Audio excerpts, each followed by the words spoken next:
Good morning, afternoon, evening or night, whenever you're watching this, welcome. In this film, I'm simply exploring one rather steep hill in West Yorkshire, 3 potential old dump sites. I've already visited one of them and discounted it as a potential filming spot because it's very young, partially covered in allotments, and I'm primarily looking for older things in hidden places. So, an old farmhouse midden dump to go, and potentially a landfill in an old quarry.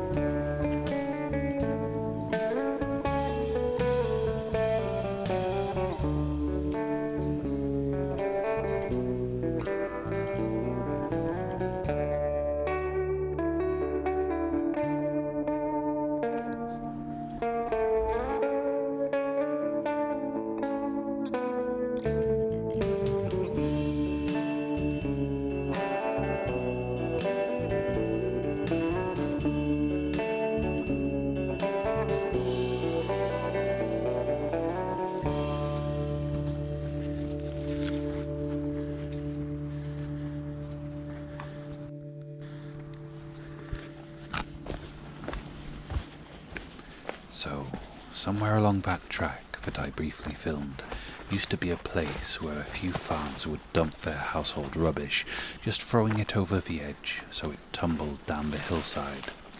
This path heads diagonally down from the track, and then there's another path that goes back up to it, forming a triangle. I hope that the old dump site is somewhere within this triangle, or at least can be seen from the paths.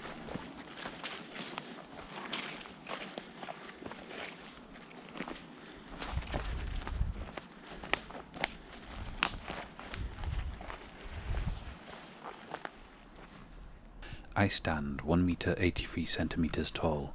These Himalayan balsams are almost 3 meters, and it's perfect conditions for them. Muddy ground and 90% humidity. Not the best conditions for me, climbing up and down a hill. It wasn't within that triangle, but it looks as though I found it just a short way further on. There's a sheep skull there, a few pieces of broken pottery peeking out from the vegetation, and down here a vintage jar in remarkably good condition, and a good indication that there might be some nice old bottles to find here. This looks like it might be a bottle. Almost totally buried. It's going to take both hands. Well, I've got it to the point that it wiggles, so let's see, shall we? Okay, another jar. I actually really quite like jars like this, pre-screwed top, but I have enough. So back it goes. And let's see if I can find anything that I haven't found before. I'm finding a few things. Rusty steel box, which of course looked far more interesting when it was still in the ground. Another glass jar, which I still won't take. And the skull of what I assumed was a sheep, but I'm not 100% sure of. Could be a deer instead. I think I'm unlikely to take it. It wouldn't be easy for me to clean, but so far it's the most likely thing. I do at least have a few friends who would probably love me to pick it up for them. Now, that's about it for this edge, and I think it's most likely that most of the things to find are going to be in this thick vegetation. People did used to dump things into streams, and Himalayan balsams love to grow beside ample water supplies.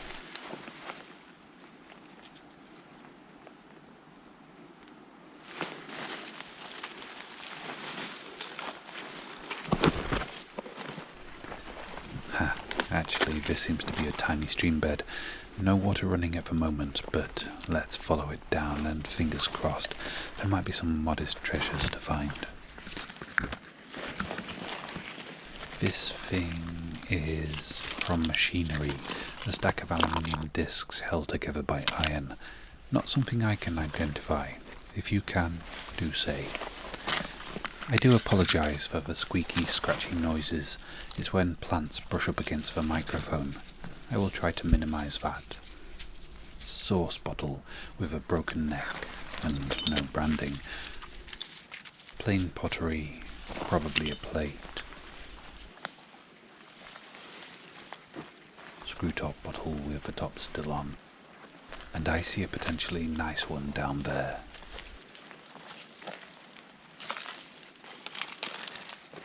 It's aqua colour, internally threaded top, Titus, Greenwood, Lydgate, Todmorden.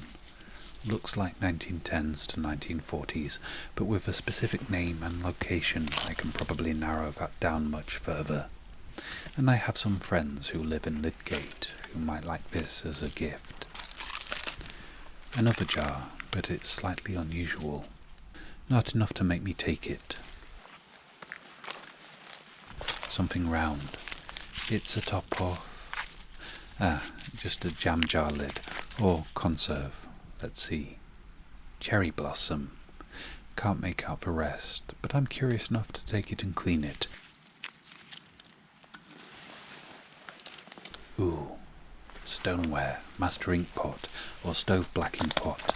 Looks like it's in good condition. It is. Stove blacking, I think. A master ink this size would have had a pouring spout. Dalton. Lambeth. That's come a long way to be here today, and I'm happy to have found it. So, bottle diggers, some advice please. Knowing the nature of this site, as somewhere rubbish was merely dropped over the edge of a steep hillside, and seeing as most of it seems to have been washed down onto this flattish place, would it be worth digging here at all? Or perhaps just walking along with a probe stick, seeing where individual little holes might reveal a few nice bottles. I'm guessing that since there's a lot of jars near the surface, there was once at least some nice bottles too, and people have already picked them up. I do know at least one person who comes here for the surface finds. After all, I found out about it from him. It's not marked as a dump site on any map. Golf ball. They get everywhere. In this case, probably from somebody on the hilltop, hitting golf balls out over the valley side.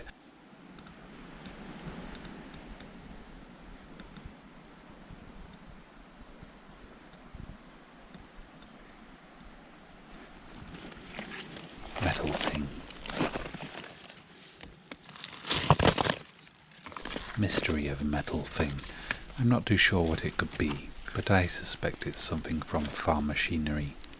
Too corroded and too heavy to countenance carrying, especially when I'm trying to climb up this steep little watercourse and see if there's anything interesting in better condition. Pretty little bracket fungus.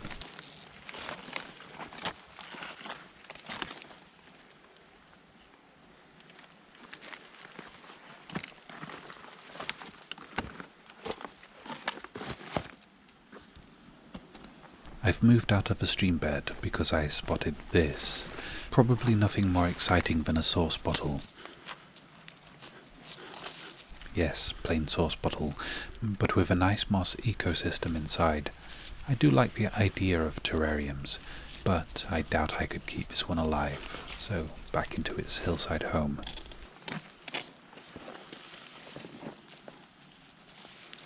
Just a jar. No unlikely garden growing inside.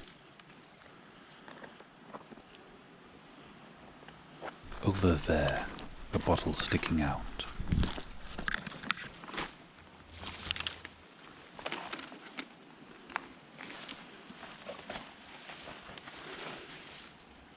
It's got embossing, and it's Hebden Bridge.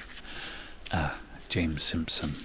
Quite a common one hereabouts, and a crown top, which doesn't make much difference to me, but I have several like it already. Another jar with some thriving greenery inside.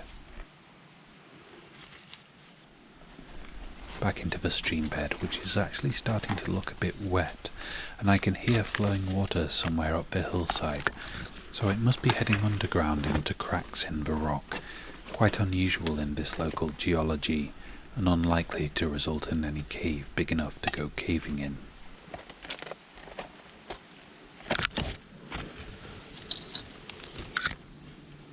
Another plain bottle.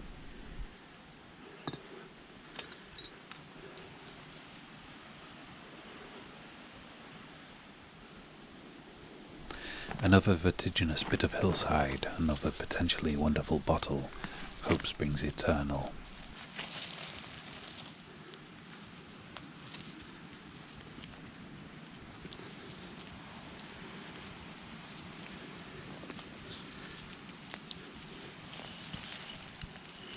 Oh well, a screw top.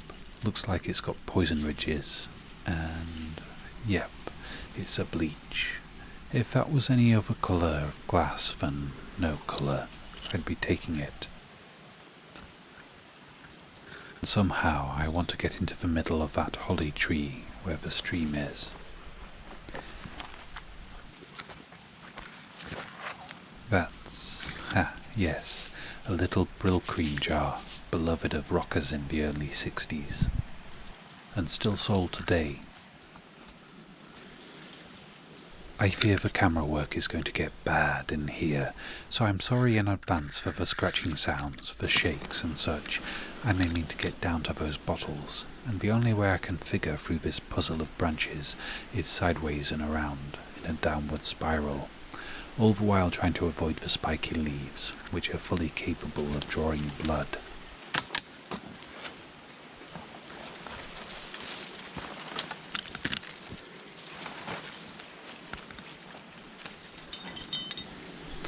And from this branch, down below the level of the bottles, not exactly a comfortable position, but it's unlikely anyone else has found these particular bottles, so fingers crossed one or more might be a good one. This, disappointingly, is a screw-top sauce bottle with, yep, absolutely no embossed branding. Let's see about the jar. Well, square jars are more unusual and they fit better into certain spaces, but nah. Next one. Another crown top, possibly a beer bottle, no branding, no colour, a little garden ecosystem inside. I've lost the hole it came from, so I'll just put it somewhere it's not going to roll down. Another sauce bottle, also plain. Now can I get to that one?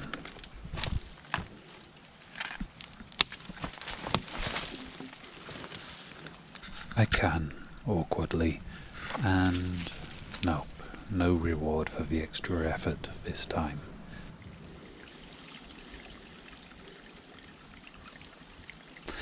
In the stream bed again now, and I shall try to extricate that plastic and this bottle. What is the opposite of extricate? Is not intricate. I'm not sure if there's an exact antonym. I'm leaving it anyway.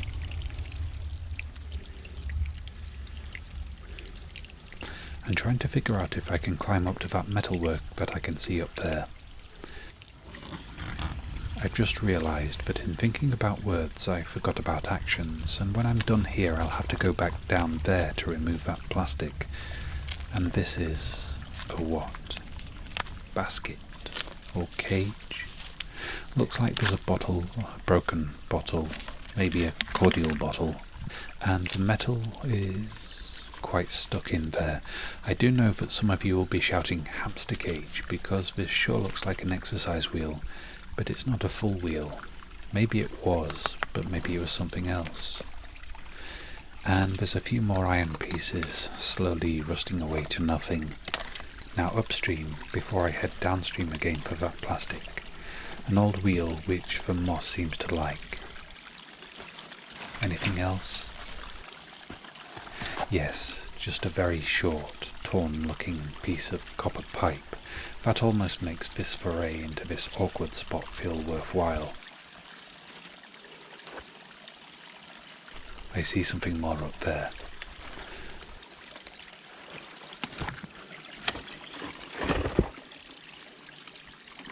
Okay, it's a screw top, but I like the colour, and I kinda like the shape, so I'll take it, and if it cleans up nice, I'll keep it. Now this thing looks like something that a stick would stick through, a switch of some kind, a gear stick perhaps on a very old style of machine. And that looks like it's about it for this site. I'm not going to try and climb up through those blackberry thorns. Heading back down the track now to go further up the road, where maps of such things suggest an old quarry was used as a landfill site.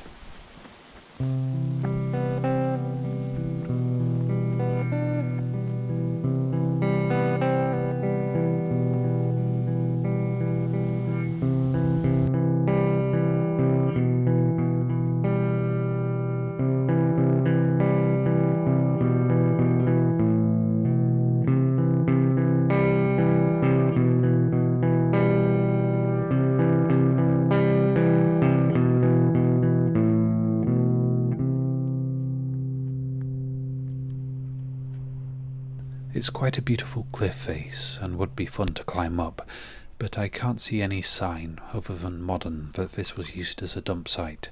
That's not to say that it wasn't, just that it might have been filled in with building rubble and farm waste, or the map of old landfill sites might be wrong. It sometimes is. The modern trash here, some of which I shall remove, is a mixture of criminal littering and evidence of a much more dramatic crime. A nice big concrete lined safe, likely dropped over the cliff and then opened with crowbars and considerable effort, which very likely ended in disappointment for whoever it was that went to the effort of stealing it. Not far to the top of the hill now.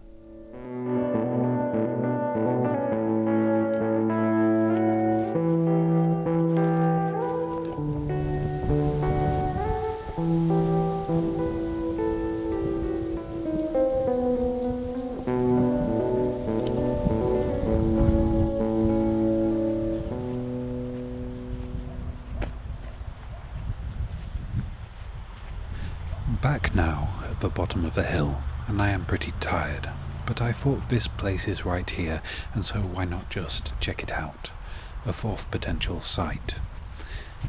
This place, replete with many little rabbits, used to be the site of a mill, built in 1789 as a cotton spinning mill and factory, which burnt down about 35 years ago. And there is, in those woods over there, off the mill lands and behind a row of houses, a small patch which maps of old landfills suggests was once used as a dumping place. I do not hold out much hope that it will have much of the sort of thing that I look for, but it's not going to take long to have a look, and at the very least there'll be a bit of the old mill infrastructure, a silted up mill pond perhaps.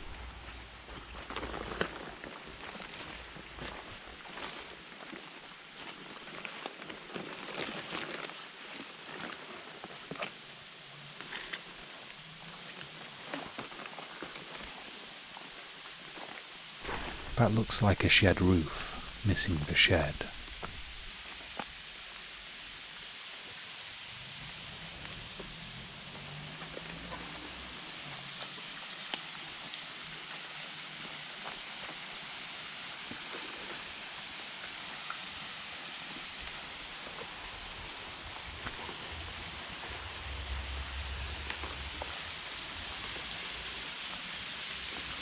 A milk bottle.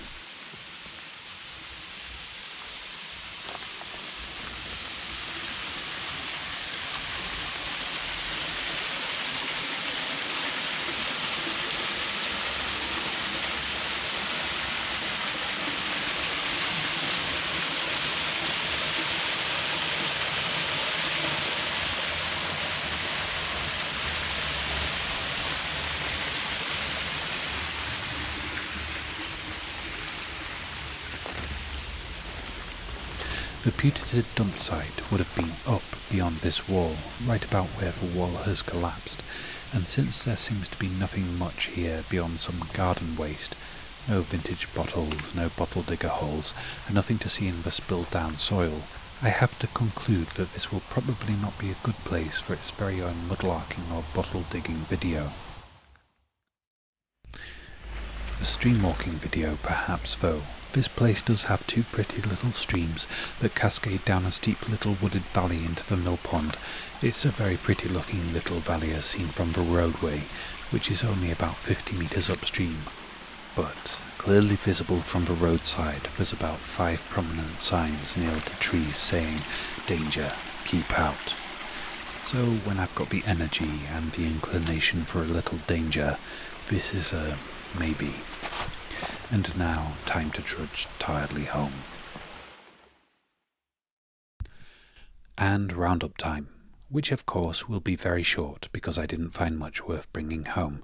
In case anyone was wondering, this video was shot with my older camera, which by this point was starting to be quite poor at coping with some things. I have another 2 videos shot with that camera before the ones I've shot with the newer GoPro Hero 8, which, with impeccable timing, I bought just before the Hero 9 came out, but people are finding quite a few glitches in the Hero 9, whereas the 8's early glitches have hopefully been ironed out. The humid and overshadowed conditions in this video were really tough on the old camera, so hopefully the remaining 2 videos will be a bit better. I am pleased with all the bottles I took, and pleased with myself for only taking a few. None of the sites are particularly special, and the resultant video is an odd one. I have never explored 4 sites in one day before, and I wouldn't have done so that day either if the first site had turned out to be wonderful. As it is, I didn't even film that site, for the reason that it looks to be full of plastics, so it'll be 60s, 70s, unlikely to be much earlier, and I doubt the nearby residents would appreciate bottle digger holes on the site, which sometimes follows my videos. I found this copper wire in one of the streams at the last site. By that point I was too tired to film properly. So that's the fine swiftly dealt with. So now the thank yous, which seem to have become a bit of a fixture in my videos. First, a huge thank you to everyone who's liked, shared, subscribed to and commented on my channel. I am sorry that I can't respond to every comment anymore. I do wish I could, and I still read every one. I kept up responding to almost every comment until about the 6,000 subscriber mark, and it almost broke me. Now, this channel has passed 10,000 subscribers, which really isn't something I expected to happen when I started. Thank you so much for being a part of it all. Another huge thank you to the many people who've donated through Ko-fi, which all goes towards equipment and materials for making more and hopefully improving videos. And since the last video, a few more things have been kindly bought from my Amazon wishlist.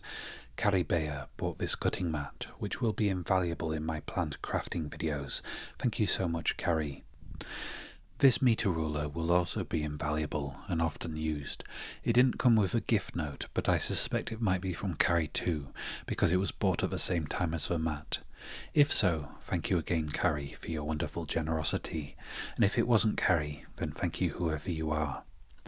Judy Waikiki bought 2 things, and both of them will be wonderfully useful. A camera bag for the Canon M50 I've recently rebought after the first one arrived with damage kindly provided by UPS. It's a much more delicate piece of kit than the GoPro cameras I have, so I shan't be taking it to every precarious site I go to, but I certainly want to take it to quite a few of the prettier places to really capture some of the beauty that the GoPro misses, and this bag is essential to that. I will try to remember to not put anything muddy into this bag with the camera. I have another bag for that. So thank you so much, Judy. Judy also bought a 3-axis gimbal for my GoPro, and when I get the hang of it, this will smooth out the panning shots, the climbing shots, almost every shot. I'm very excited to take it out and see the improvement that this will bring to the footage I can get. Thank you again so much, Judy. And that's the roundup. I do hope you've enjoyed this video. If you have liked it, then please give it a like. Further options are a comment, a share, subscribe, hit the bell icon to get notifications, and the further options are, and only if you'd like to, you can buy me a hypothetical coffee through Ko-fi, link in the description, or something off my Amazon wishlist, which is ingredients for the many varied videos I'd like to make. Thank you all very much for watching, and for now, goodbye.